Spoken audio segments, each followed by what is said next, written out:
Hello there, my name is Gavin Arnold, and I'm going to be presenting on the effects of the census on local and state governments.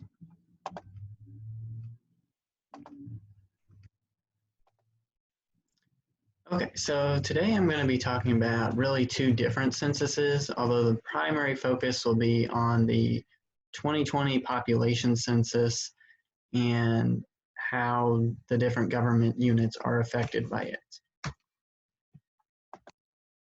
Okay, so the United States population census is unique in that it is a total count of all people in America, regardless of citizenship. And it's really unique compared to international censuses, which are a sample of the total population, and then estimates are made using that sample data that was gathered.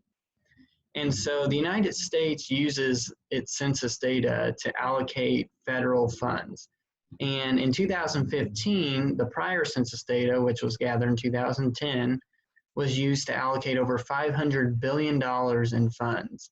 And they did this by using the 2010 census data to create year-by-year estimates of the population for the 10 years following 2015 in order to best allocate that $500 billion.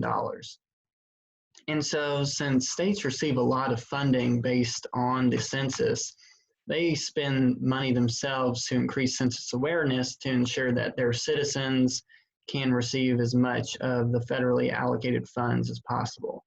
And so, for example, $100 million was spent by the state of California to increase census awareness in its state. And we'll get to the main reason for that here in a minute, but that's just an example of how much money states are willing to spend to increase census awareness. And so some government units that are affected by the population census, one of those being is education. And the primary source for the basis for funding allocation for education comes from the census data.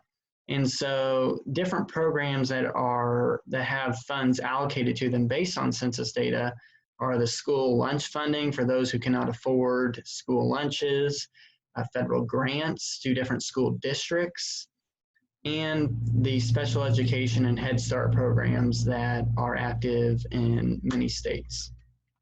The second governmental unit or group of governmental units that are directly affected by the US Census is the Transportation Department. And so the federal government allocates highway funds based on census data, which lets them know higher population areas and which highways are going to be used more frequently and are in need of more maintenance funds. And so they use the population data to allocate funds to, or the highway department uses census data to allocate funds to different states and different regions. Another transportation unit that is directly affected by the census is public transportation. And so federal subsidizing of different public transportation, like your subways, is determined by census data. And so another governmental unit affected are federally subsidized local fire districts and ambulance services, which are going to receive more or less funds depending on their population size. And then finally, another example we have is that of conservation. So wildlife protection is based partly on the census data, depending on how many people live in a certain area and different data on where they travel, which parks they use. That data is used to allocate federal funds to conservation programs. And then another key aspect of the census is representation and how that is determined by the gathering of population data. So at the state level, congressional districts for your local representatives are determined by the census. And so those are your representatives that are going to serve in the state Congress, so our Missouri House of Representatives and our Missouri senators in Jefferson City. And then, of course, at the federal level, we have your senators and representatives, and those districts are also determined by the census.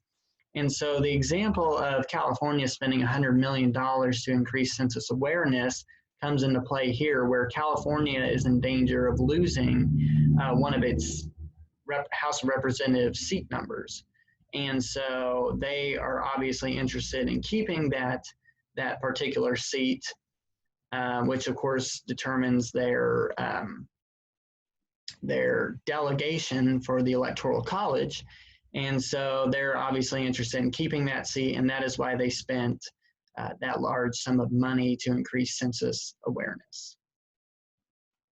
And of course, this affects your different governmental units because the more representation you have at the government level, the more funds are going to be allocated to those local governmental units.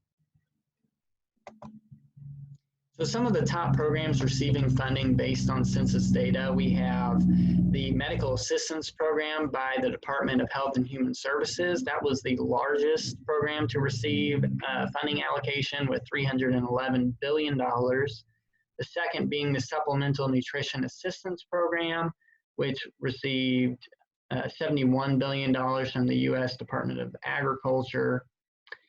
As you look down the list, there's the Highway Planning and Construction by the Department of Transportation coming in at fourth highest with $38 billion.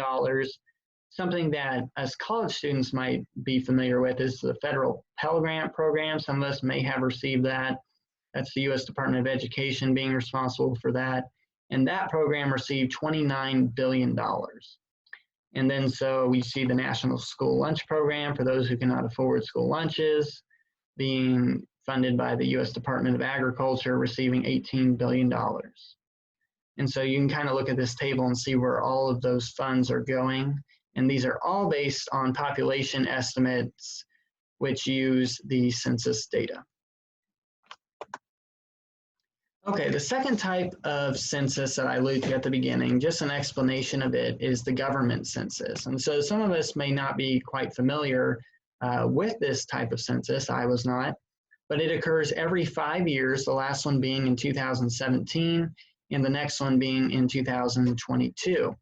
And so basically the government census is the counting of all government organization units. So from the state of Wyoming all the way down to Johnson County School District.